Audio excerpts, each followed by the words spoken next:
শুভ সন্ধ্যা সবাইকে। আসসালামু আলাইকুম। শীতের সময়, পিঠাপুলির সময় বোন বানিয়েছে আর আমি ভিডিও করে আপলোড দিচ্ছি।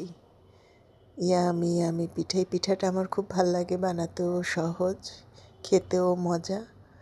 গুড়, দুধ, নারিকেল আর চালের গুঁড়ো। চিতই পিঠা, দুধ চিতই বলি আমরা। তোমরা কে কী বলো? কার কার পছন্দ এই পিঠা জানিও।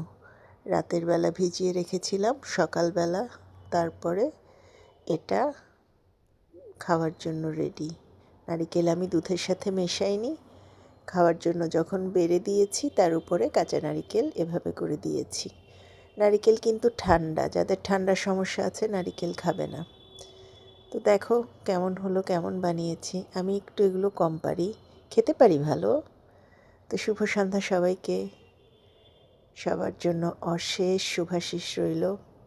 ভালো থেকো, ঠান্ডায় নিজের যত্ন নিও, বেশি বেশি খাওয়া দাওয়া করো। শীত মানেই মজার মজার খানা দানা।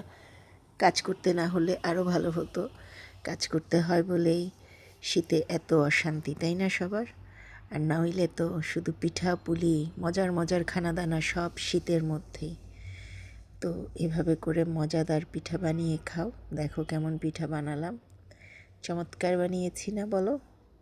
আমি বানাইনি যদিও, কিন্তু চমৎকার হয়েছে না বলো? সুন্দর হয়েছে, ভালো হয়েছে, খেতেও ভালো ছিল। শুভ সন্ধ্যা আবারও।